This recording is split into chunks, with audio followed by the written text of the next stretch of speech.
Hello, everyone, and welcome to Irenicast. On the first and third Tuesday of every month, we bring to you our perspectives on theology and culture from a post-evangelical lens. This week, we have an amazing interview for you with the Reverend Dr. Miguel De La Torre. And aside from the amazing content that you're about to hear in this interview that Rajeev conducted, it was recorded earlier this year, before the pandemic, before the murder of George Floyd, before all the Black Lives Matter protests that happened this year. And it is eerily relevant to where we are in this situation, especially given the last two conversations that we've had on the show about white supremacy in evangelicalism and then also progressive Christianity. This is an amazing interview. We hope that you enjoy it. We hope that you go and you check out the work of the Reverend Dr. Miguel De La Torre. And the show notes for this episode are irenicast.com/172, and we'll have a complete list of all the ways that you can like, follow, and find all the work that De La Torre is involved in currently. And just as a final reminder on the top, we will continue the conversation that you're about to hear on Facebook and YouTube Live on Monday, August 10th at 5 p.m. Pacific Standard Time. However, we are no longer putting that audio on the podcast feed. So if you would like to listen to that continuing conversation where the rest of the hosts get a chance to talk about this particular episode, you can always catch the archives of that on Facebook or on YouTube. Don't forget, the show notes for this episode, all of the links and everything, irenicast.com/172. And without any further ado, here is this week's interview with the Reverend Dr. Miguel De La Torre. Well, friends, very excited to have a special guest, somebody who I've admired from a distance and have been changed as a result of his work and example. The Reverend Dr. Miguel De La Torre. He's currently the professor of social ethics and Latinx studies at the Iliff School of Theology in Denver, Colorado. Dr. De La Torre is a recognized international Fulbright scholar who's taught courses globally. He's an advocate for the ethics of peace and has expertise on the intersections of race, class, gender, and sexuality. He's written a long list of books, edited, contributed, and articles as well. We will put a link to his website, drmigueldelatorre.com, in our show notes, so you can go there and get access to all of his good work and hopefully follow him on social media. Reverend Dr. De La Torre, welcome to Irenicast. So glad to be with you. You, sir, in a single body, are a powerful confluence of people, places, and experiences. I am really interested in hearing more about your early history. Well, I am what people today, I used to be what people today call an illegal alien, which, as you know, the term itself is somewhat racist. I came to this country when I was just a couple of months old. My father left Cuba during the revolution of 1959. And we came penniless to the United States, where we lived in Hell's Kitchen back when Hell's Kitchen was really Hell's Kitchen and not the trendy neighborhood it is today. Tenement building only had one bathroom per floor. So I grew up in poverty in the United States, and I grew with that sense of knowing I never belonged here. I was the first Latino to go to the elementary school I went to, Blessed Sacrament. My parents sent me to a good Catholic school. We were Catholics. But at night, we would also practice Santeria, which is an Afro-Cuban religion.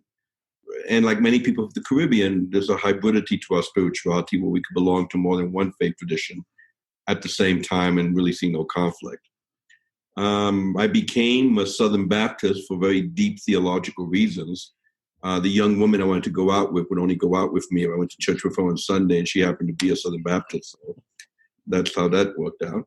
But basically, grew up in poverty, grew up as a undocumented immigrant until I was about 11 years old. Then I became a U.S. citizen, and all my life I've always felt like I really never belong here. Well, that resonates so deeply, that never quite belonging. Where do you fit in? And that's a tough thing to explain. And to make matters worse, when I finally went back to Cuba, some 45 years after the fact that we left, I was made aware I don't belong there either. So you live in this in-between space of having no place really to call home. And how do you create your identity, your theology, your worldview from a space that has no roots? Right. Yeah, it's so complicated. And one of the things that I find difficult sometimes when I talk with trusted friends about this who don't understand, they feel hurt. They're like, well, we love you. Don't you feel like you belong with us? And it's a hard thing to say, well, sort of. So I that resonates deeply. One of the things you shared that I really wanted to touch on, the idea of hybridity when it comes to religious thought and having family history and personal history with Santeria. Most of our listeners know Santeria because of the Sublime song, and that may be it. Say a little bit more of how that has been with you or not been with you over time. Of course. First of all, the hybridity. A Eurocentric way of understanding religion is that you're either Catholic or you're Protestant. You're either Muslim or you're Hindu. You're either one thing or the other. Even within Protestantism, you're either a Presbyterian or a Methodist. You can't really be both. But for those of us who come from the Caribbean, we have learned how to belong to different faith communities, even contradictory communities, and yet live under tension of those contradictions. So it's not that I'm confused or that I don't really know my theology. It's more of a fact that I was a Catholic pretty much for the majority of my life. How can that not shaped me?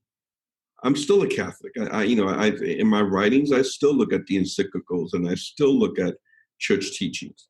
As I mentioned, I was in Santeria, and again, majorly influenced my life. A lot of the work that I do is with Trickster images, and part of it is because in Santeria, my spiritual head happens to be El Egua, which is the African trickster or the Yoruba trickster.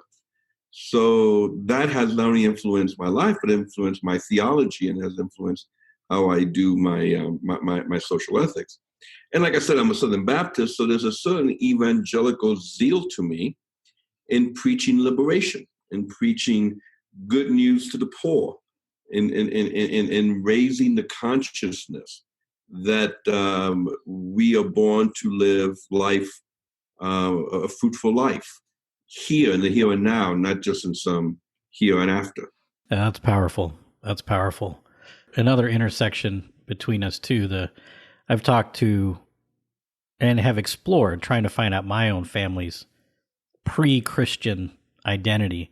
And it's been a challenge because where Christian is where the story often begins and ends. But learning about Hinduism and in southern India, predating the Vedic traditions, having those roots and wanting to be connected, but being told repeatedly, you can't. You got to choose. I wrote an article a while back called I'm a Roman Catholic Southern Baptist Santero, deal with it. Right. And basically what I'm saying is, that's awesome. All these traditions form my identity, and I'm not going to reject any part of my identity. Yeah. Well said. In our current political climate in the United States, where in the aftermath of an impeachment of a sitting president, there is currently a Senate trial underway. And you did a talk called Confronting Opponents a couple of years ago that I've listened to repeatedly because I think there's some real gems there. And I'm wondering if you could offer people, and our listeners tend to be liberal, progressive folk for the most part, some more centrist, but how would you advise, mentor us to be good at confronting our opponents? Well, I'm going to take a leap of faith and assume that probably a lot of your listeners are probably Euro-Americans or white. I think that's a very safe assumption. One of the problems that I find with white liberals, for example, is that they are horrified if anyone even hints that they may be racist. And I would argue that the best way to have conversation, to confront opponents, is to embrace their racism. And let me explain what I mean. Let me take racism off the table for a second. I am a sexist, okay, and I embrace that. How can I not be a sexist in this culture? Not just the Euro-American culture, but the Hispanic culture. I was raised in a sexist environment. I have lived with male privilege all my life. Even when I march with women and say, "Go sisters," and I wear the pink hat, which is a very white symbol, by the way. But even if I wear that pink hat and I'm equal pay and stuff, the culture and the system is sexist for me. Thus, I am complicit with sexism every single day of my life. Now, we could say I'm a recovering sexist. I'm trying not to be sexist. And most days I succeed. A lot of times I fail because it's easier to keep quiet than to lose my male privilege. So this is my struggle. And I recognize that struggle. It's not something that I'm ashamed of. It's not something that I'm embarrassed of. It's just what it is. I'm trying to be a better person, and I always try to keep my sexism in check. So when I fall off the wagon and someone holds me accountable of my sexism, my first response is not to defend myself or not to begin, well, you know how many marches I marched with for women? And do you know how many times I've helped women? No, that may be true, but at this moment, I'm allowing my complicity with sexism to get the better part of me. And the correct response is, oh, damn, I screwed up again. Mm-hmm. Yeah, thank you. So let's go back to where I began, racism. Every one of your right listeners is a racist. How can he not be?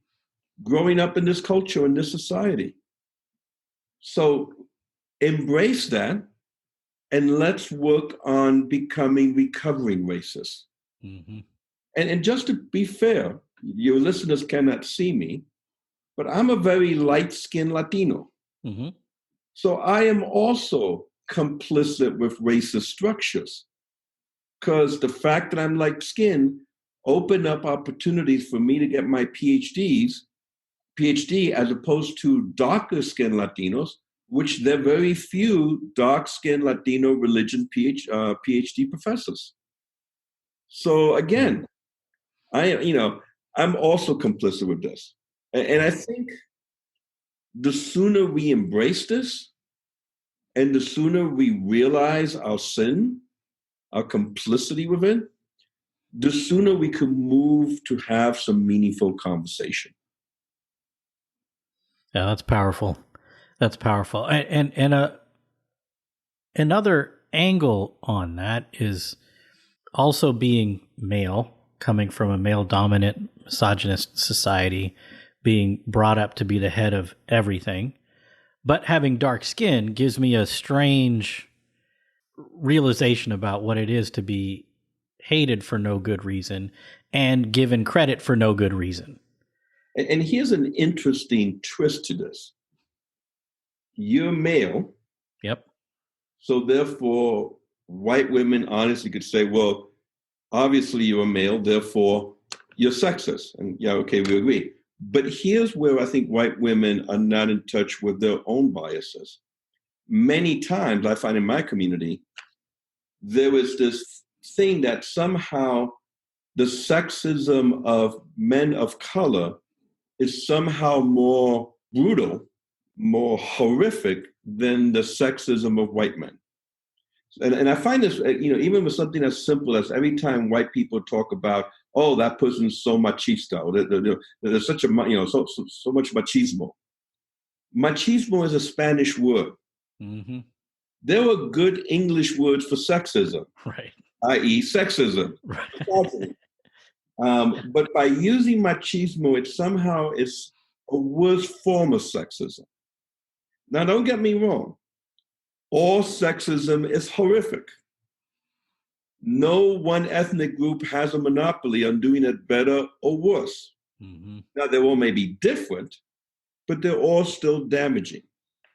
And somehow I find that many times white women have a savior complex to save women of color from men of color. And number one, I think women of color could handle themselves quite well. Thank you very much. Mm-hmm. It's my Latina sisters who hold me in line much better than white women. Mm-hmm. And somewhat disempowering for white women to force women of color to their white form of feminism when women of color have their own understanding of what feminism is. And secondly, white men sexism is as horrific as the sexism of men of color. So I want to also bring that dynamic into this conversation of being a man and a man of color. Yeah. And in some ways, in the American context, for sure, white male sexism, I think, has broader ramifications because white men hold most of the power. And so that institutionalized sexism is a bigger issue. One of the things that you talk about, which is really fascinating and complicated, because in the activist community, anybody who's trying to make the world a better place for themselves and for other people use hope as a central rallying cry. And you talk about hope as a Eurocentric concept and want to bring a different understanding around that. Please, let's take some time on this one, because this is deep. So there's several ways to approach this. So I'll begin very basically why I say hope is a middle-class white concept. I say that because in this country, no matter how bad things are, there's always hope of being able to get a job, of finding food, of getting help. If you're a child soldier in Africa, if you are a young woman in the sex, being trafficked in sex in Asia, if you are an individual living in the neighborhood controlled by the drug cartel in Central America, or if you're just poor, living in a squatter village, there really is no hope for you. Chances are you're going to die in that misery. And I want to be very clear about this. I learned this when I took a group of students to Cuernavaca, Mexico, and we took them to a squatter village. And at the end, we were debriefing, and one of my white female students said something like, I know it's horrible, but when I looked at the little girl, I saw the hope in her eyes. And my reaction was, I'm not sure what you saw in her eyes, but in another 5 years, she's going to be turning tricks to put food on the table. There is no hope for her. She will continue living in this shanty town. She will marry young or be prostituted young. She will have children. She will die young, and the children will continue living in the shanty town. The poor are going to continue getting poor. There is no hope for her, economic, political hope. There isn't. But by her embracing hope, she no longer had to deal with that situation because it would take care of itself. God would take care of it. We have hope in the future. Therefore, I don't have to worry about it. So for that reason, I say it's a privilege. It's a middle-class, full first world privilege because no matter how poor you are in the United States, you could always try to figure something out. Something could be done. In most of the two-third world, the vast majority of the global South, there are no agencies. There is nothing to help you. That's one aspect. The second aspect, when I went to Auschwitz, there was a sign over the gate that said, "Work will set you free." That was a hope that was instilled as I walk, as one would walk through those gates. That maybe I could survive this. If I keep my head down, if I don't make waves, if I don't make eye contact, maybe I'll survive this. The reality is the vast majority of people who walk through those gates ended up being incinerated. Hope becomes a way of controlling the oppressed. As long as you give the oppressed hope, then they may not rebel. But if I have nothing to lose, if I come to the realization that it is hopeless, I'm going to die anyway, and I have nothing to lose, that's when I become the most dangerous, because that's when I become the most revolutionary. And in this world where I'm trying to realizing that it is hopeless and we have nothing to lose. And now on a more theological, philosophical bent. Obviously, the book I wrote, Embracing Hopelessness, is a response to Jürgen Moltmann's book, The Theology of Hope. For Moltmann, as you know, the reason we have hope is because God keeps God's promises. At the end of history, I could look back at history and say, oh, I see how God kept God's promises all along. Unfortunately, I think I drank the postmodern Kool-Aid because I'm not quite sure that something like history actually exists. I really believe any one of us, given the opportunity to pick certain moments of time and string them together, create a history that justify whatever we want to do today. So history is whatever the historian says history is. And in the reciting of that narrative, or too often, the voices of the marginalized are never part of it. Secondly, besides the fact that I don't think there's such a thing as history, I'm not quite sure God always keeps God's promises. I mean, God promised the Jews that he would never abandon them. And yet, that's what goes on with the Holocaust. There's this beautiful book written by, called God on Trial, by the Nobel Peace winner, the name escapes me right now, I can't believe it, Russell, in where he basically said, he talks about an event that actually happened, and where in Auschwitz, a group of Jewish rabbis put God on trial for breaking covenant with the Jews. And at the end, they find God guilty. That resonates with me. Mm-hmm. What do you do with a God who's guilty of not keeping God's promises? So that's part of also what's motivating me. So there's the practical realization that there's a hopelessness that the poor do embrace. There's the praxis orientation that, embracing hopelessness could lead us to radical action. And then there's the philosophical, theological aspect to it. Obviously, in the book, I spend hundreds of pages doing all this in a more systematic way.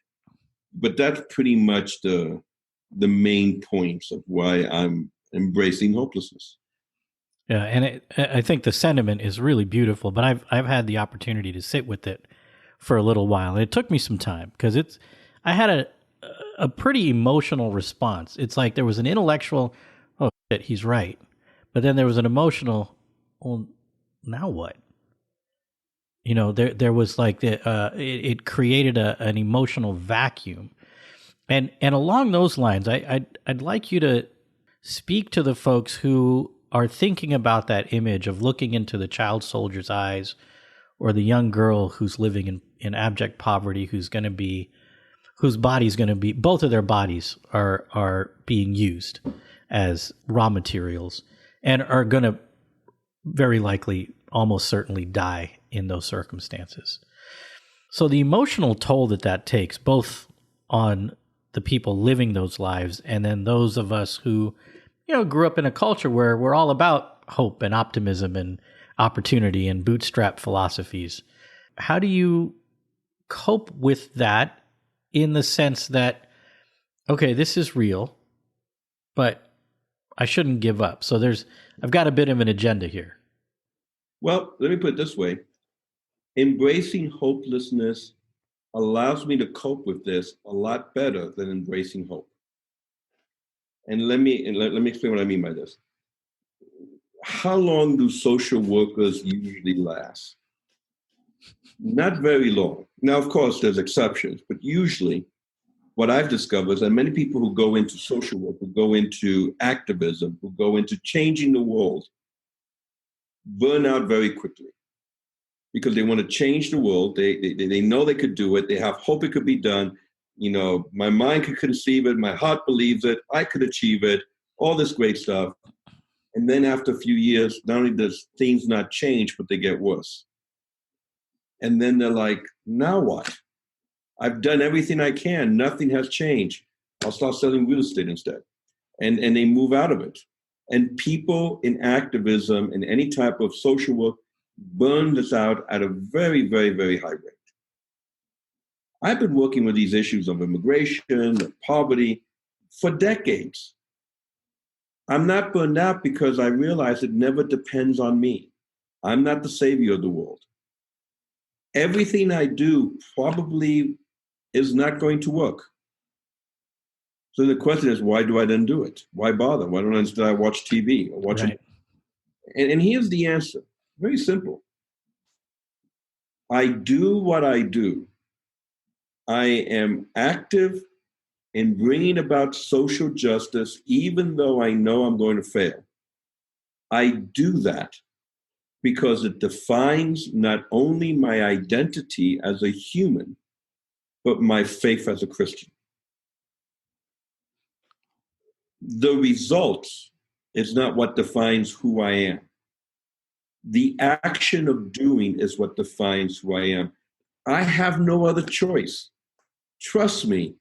Many a times I've said to myself, you know, I could write a book about King Solomon's left ear and spend years in the library doing all this fun research and forget about all this other stuff. I thought nothing's going to change. Why bother?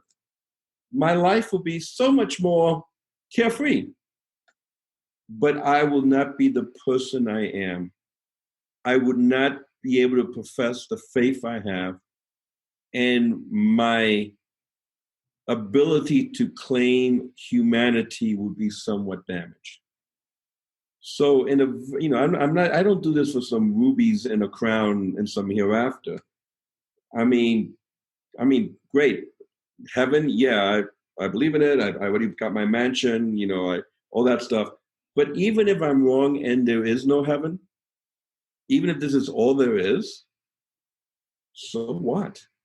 I still will do what I do, not because of some reward.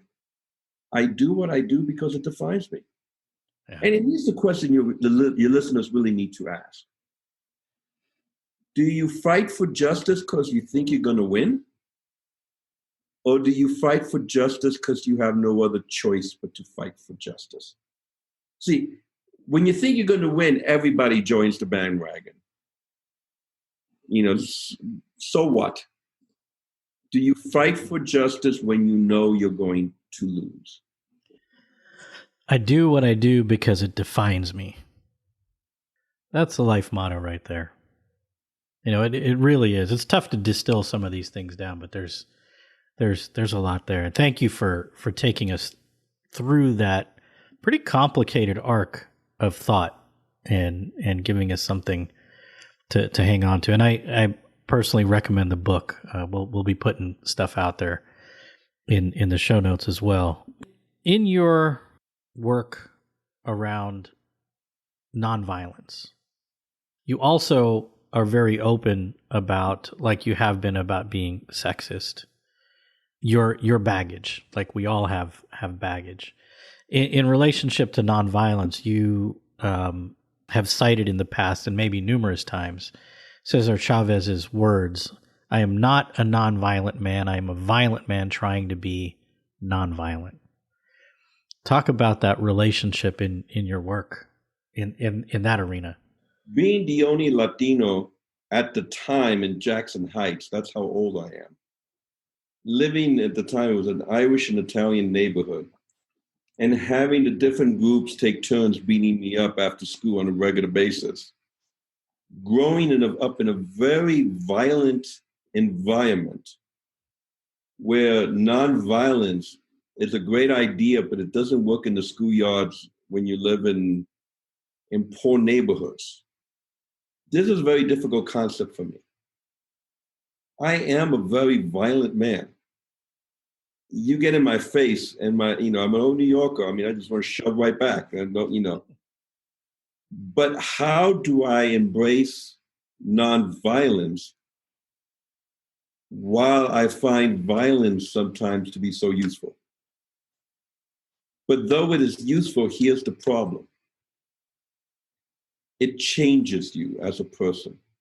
One of my favorite quotes, I think, of the Hebrew Bible is when King David wants to build a temple for God, and God says, no, you can't because you have fought too many wars.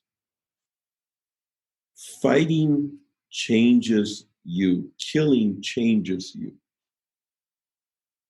I wish that I was not in all the violent fights I was in growing up, because it has negatively impacted my life. There's no question about that. So I see the importance of nonviolence, even to the point of it is better to be killed than to kill. But I confess to you, while it is easy for me to say that from a safe distance, you touch the hair of one of my children and I'll rip your heart out in Christian love. So I know I will fail. Mm-hmm. And so I live in that tension of trying, and I think this is why I love this quote by Sister Chavez so much. I am a violent man trying to be nonviolent. And I pray for grace that I succeed, knowing that I probably might not. But also knowing that when I fall short, there is grace there. Mm-hmm. This may seem kind of ridiculous, but I think you'll appreciate it in your body of work and the impact that it's had on me and many others. This single thing has been the most meaningful for me, because I related to that sentiment so quickly and deeply, because I've spent a lot of time in anguish over that and self-loathing around being violent, having like violence in me. And then to actually not have the acts of violence validated by your thoughts, but the recognition that that's there, and it doesn't have to consume you or control you. And you don't have to give in to that, but recognizing that there may come a tipping point. And also recognizing that when the tipping point comes and you move into it, there's no turning back. And there's a permanent change. And I think, given the times we live in and given some of the things that I fear most, I can see the tipping point as a possibility more now than I ever have in my life.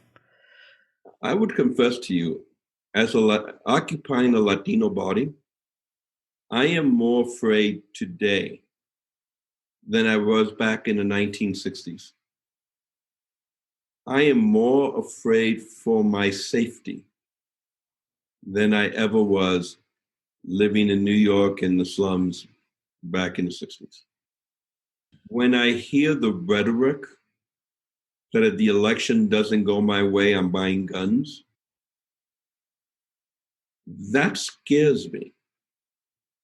And it scares me because the one thing we know in every society where there has been a type of fascist takeover, and I'm not saying that that's going to happen here, but when you have that kind of rhetoric, is usually the first to be targeted are the intellectuals.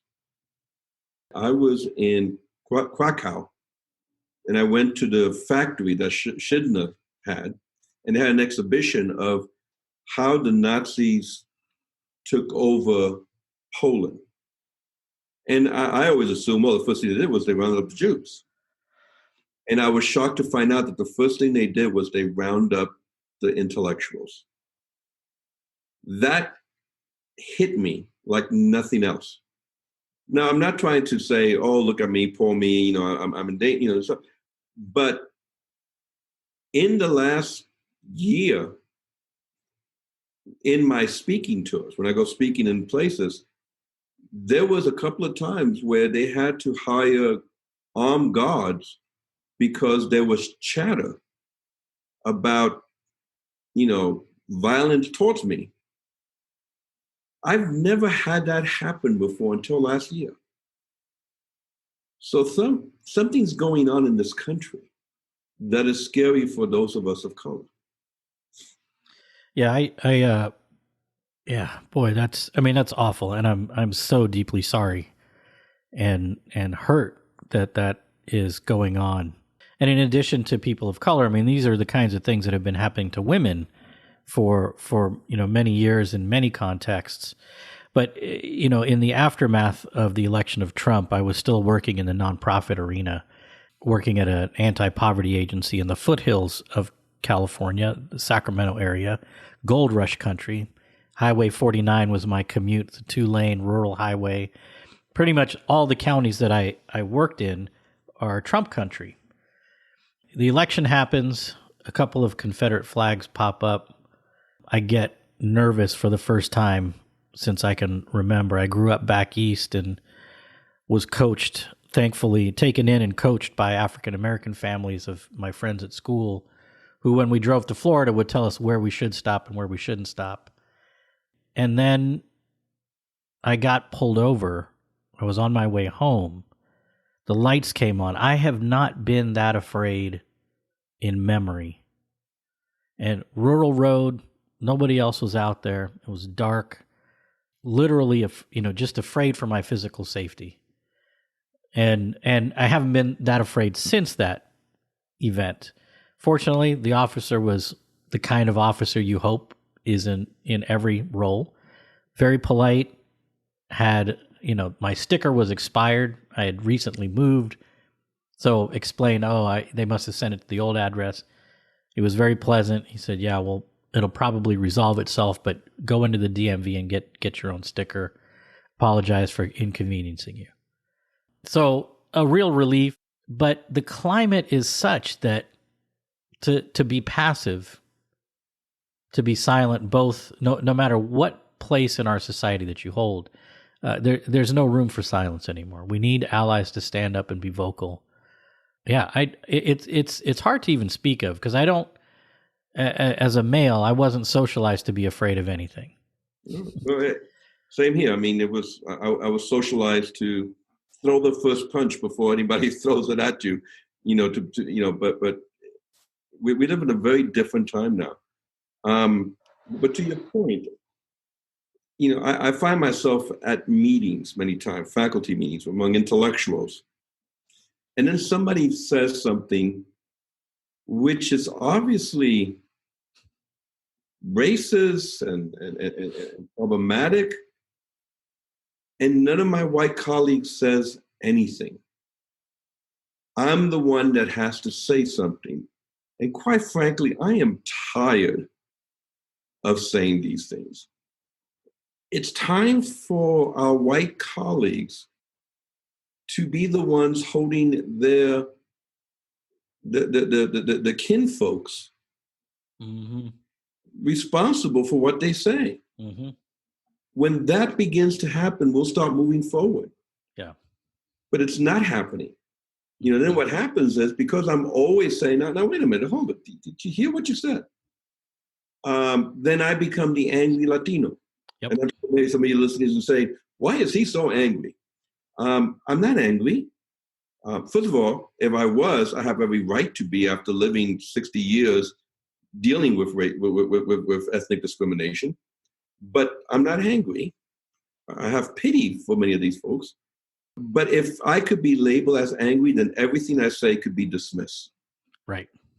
And anything I say is not validated because after all, I'm angry.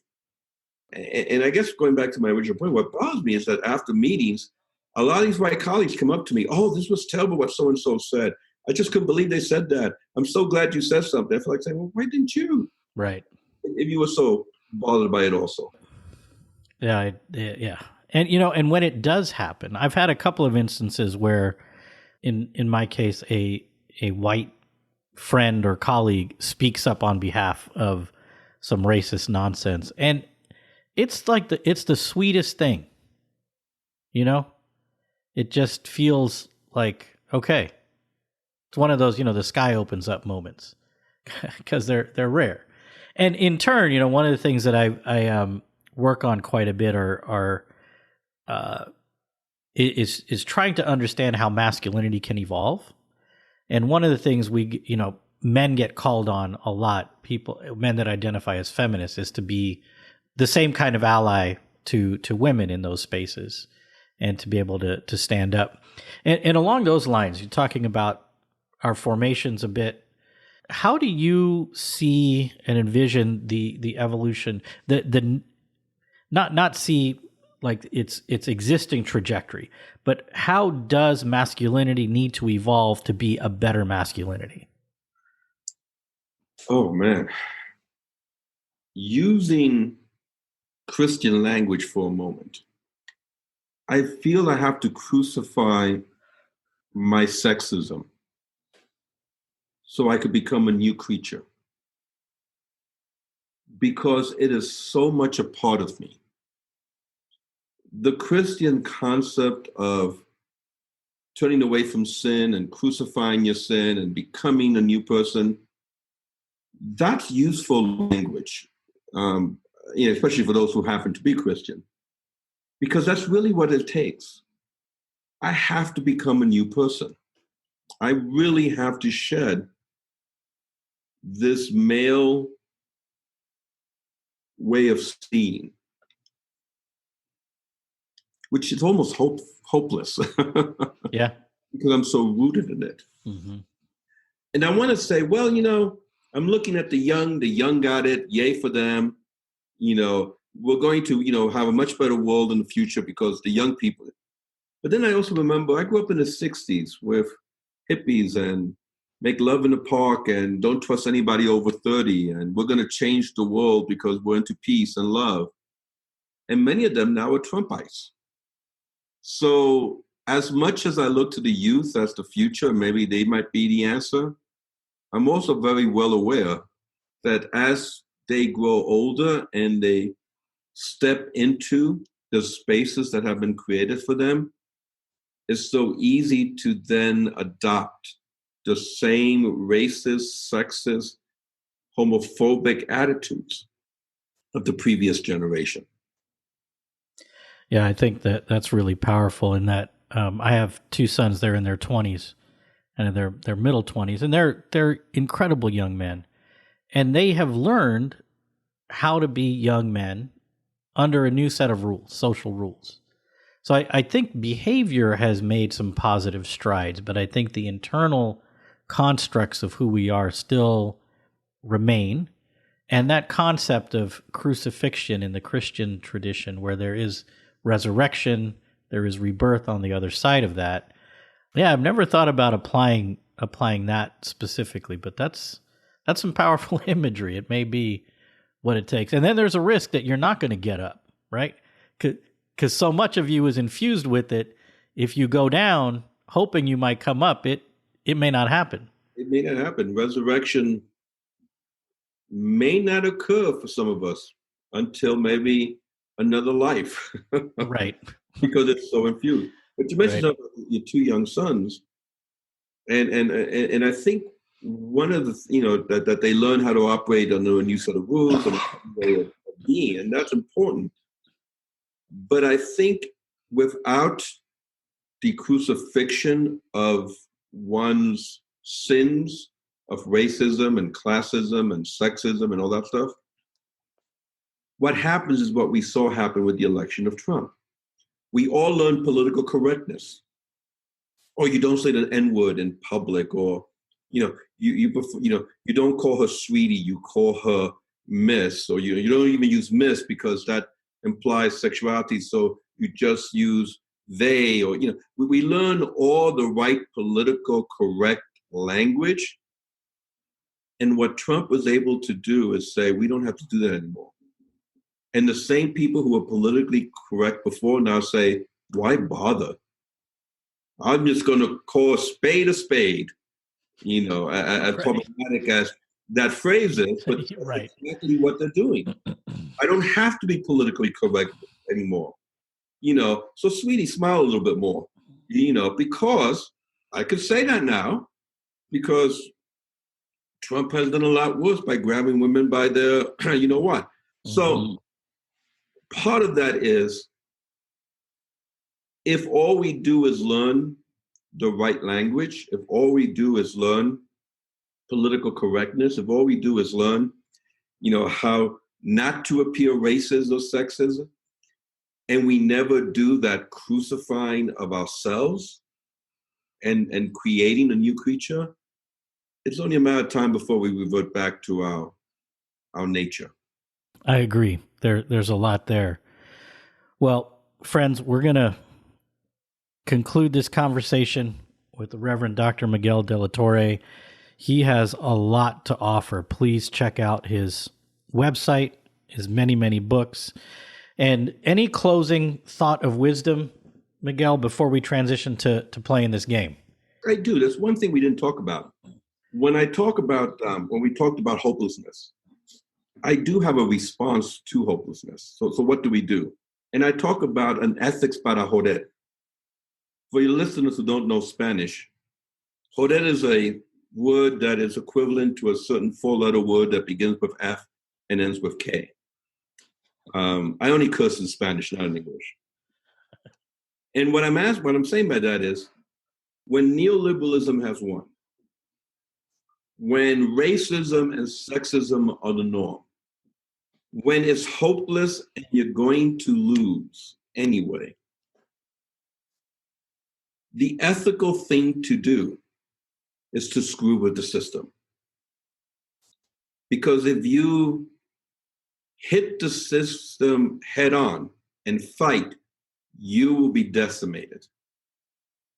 So what oppressed communities over the ages have done is play and screw with the system so as to move ahead and survive. It's a survival ethics. It's a trickster ethics. And this trickster ethics is what I believe is the answer to the hopelessness that I'm trying to talk about. Trickster ethics. Trickster ethics. Trickster ethics, absolutely. You know, I mean, and it's part of the history. I mean, look at the Black spiritual. They'll be singing in the field. I have shoes, you have shoes. All of God's children have some shoes. Not anybody going to heaven is going to have shoes. They don't have shoes. They're working in the fields. They're singing about one day having shoes. But those who are talking about going to heaven, they're not going to have shoes, the masters. So they have this trickster underlying double meaning going on. And all that the overseer can say is, oh, they're so happy, look at them singing. But you have this trickster element to doing ethics. Yeah. And I mean, using spirituals is a great example because the messages were also encoded about where and when to go and how to go about getting needed supplies. Some of it was medicines. Some of it was meeting loved ones. Some of it was, here's the opportunity for freedom. So the question becomes, how do I ethically steal so people can eat? How do I ethically lie so we can find out what the truth is? Ethics no longer becomes a simple right or wrong answer. It's more complex. Absolutely. Thank you for bringing us around. And anything else you want to leave us with as sort of either a capstone thought or a teaser that leads us to some other work of yours? Well, I just published a book this year called Burying White Privilege, Resurrecting a Badass Christianity. Nice. Which these concepts. And it was so successful. It was not an academic book. It was written to a general audience that I'm now writing a follow-up, which is going to be called The Least of These, implementing a badass Christianity. Awesome. So I guess what I'm trying to get at is how do we do a badass Christianity? We'll have you back for that follow-up conversation. Definitely. I look forward to that. Are we ready to transition to this silly game? Of course. All right. So this game is called Over Under, and the rules of the game are pretty simple. I will throw out a name, a thing, something, and first you respond and you just say overrated or underrated and why you think that. Ready? First item, Muhammad Ali. Underrated. I think his work as a Muslim and his ideas of Islam are many times ignored. And if we could spend some more time on his faith as a Muslim, there is much there that could help us as a society better understand Islam in America. I totally agree. He is so desperately underrated. And the part of him that I pull out because I love music, and one of the music genres I grew up with was hip hop, and he's a philosopher poet. I mean, if you actually listen to him, he's entertaining, his cadence is entertaining, but you listen to the substance of what he's saying, it's powerful. And I think a lot of that gets missed. Underrated in possibly every way. Okay, this one could pick a fight with a few people. Progressive Christianity. Overrated. And I say that because all Christianity needs to be progressive. The fact that you're using the word progressive as an adjective says there's something radically wrong. I would say overrated as well. And as a part of progressive Christian communities, it's not a theological problem because I think that part is right. It is ever evolving. I mean, we're shown that throughout the history of our faith.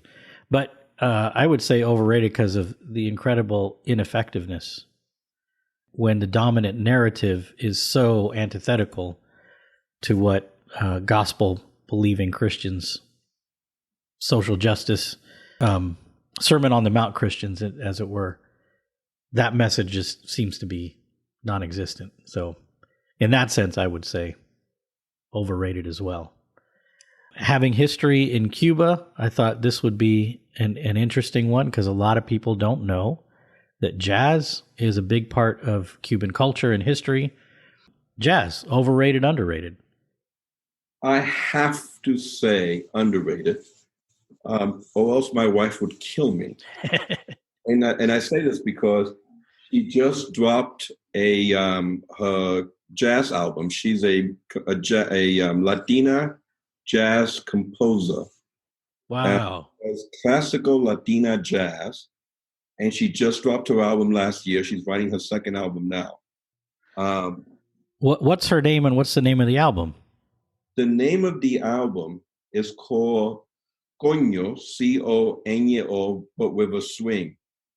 Coño is a word used in many Latinx cultures for a woman's vagina. And the reason she calls it that is because jazz composition is only men and women are locked out. And she's saying, I'm here, deal with it. He also has that spirit of fighting back. But her music is all instrumental. She writes the music, her band played it. She goes under the name La Cocodrila, the female crocodile. Nice. On Spotify and iTunes and all that stuff. Her music has been playing all over the world. So that's awesome. So obviously, if you say jazz, if I was to say overrated, I would have to find a new place to live. Well, I agree with you for lots of different reasons, but I'm going to listen to the album and we'll probably agree as well. But it is such an underrated art form. Really, most music that we listen today are all children of jazz, and yet we don't know the history that well.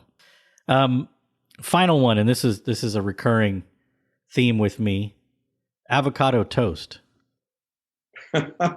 Definitely overrated.